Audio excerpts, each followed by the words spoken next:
Qu'est-ce que le bonheur? Le bonheur tel qu'on le conçoit dans la vie de tous les jours, c'est ressentir un moment de bien-être intérieur dans des conditions particulières. C'est atteindre un objectif, un état que l'on se fixe et en tirer de la satisfaction. Ne dit-on pas couramment atteindre le bonheur? Le bonheur d'être ensemble, de partager, de voyager, de travailler, de faire du sport, de prier ou de méditer. Pour chacune de ces situations que nous trouvons bénéfiques pour nous et source de bonheur, nous créons les conditions avec effort pour qu'elles se réalisent. Nous mettons en place un plan d'action concrète dans le but d'atteindre grâce à ces moments un sentiment de plénitude, de bonheur. Comme un marcheur qui arpente une montagne juste pour voir la vue depuis le sommet. Il s'en fait une idée, puis la quête de ce bonheur supposé devient sa nouvelle route vers le bonheur. Le bien-être qu'il ressent au sommet le subjugue et le remplit de joie. Aussitôt redescendu, il se remémore cet instant, pendant des jours, des mois. Et comme les souvenirs ne remplissent plus durablement les jauges du bonheur, il décide de regravir cette montagne ou une autre pour à nouveau expérimenter cette sensation.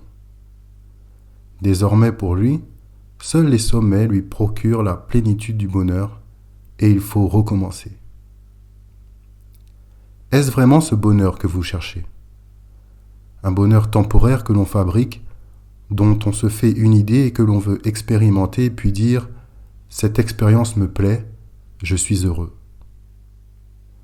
L'homme a créé ces formes de bonheur pour pallier au malheur d'une vie dénuée de sens profond. En réaction au malheur, il associe le bonheur au plaisir assouvi, dirigé dans une direction précise. Mais lorsque l'on n'arrive pas à atteindre le bonheur que nous prenions pour cible, cela crée en nous de la déception et de la frustration.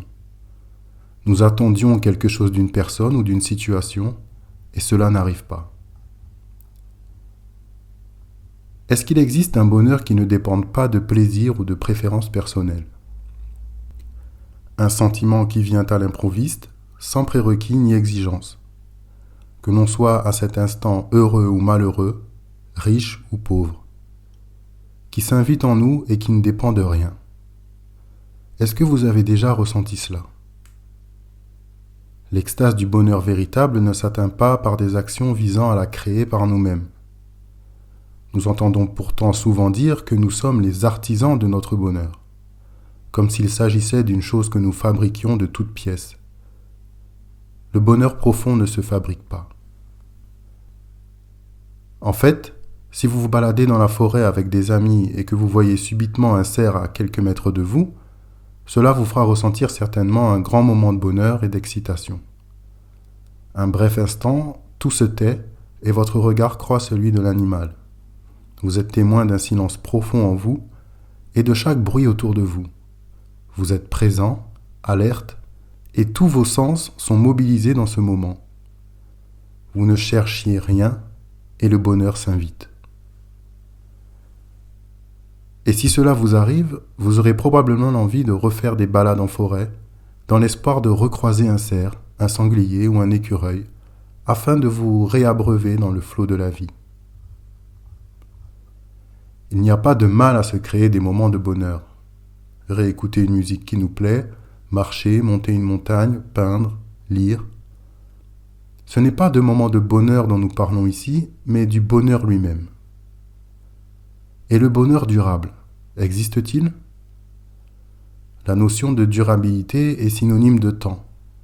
Le bonheur ne dépend pas du temps, et donc ne dépend pas du mental, qui est le savoir et l'expérience accumulée dans le temps par l'homme, et qui dit « j'ai aimé cela, et je n'ai pas aimé telle autre chose ».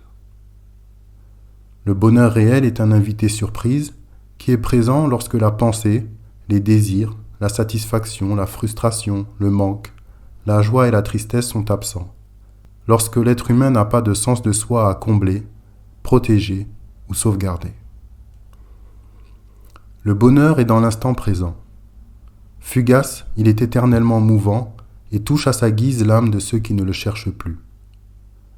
Chercher à le capturer, c'est vouloir enfermer un nuage dans un petit bocal.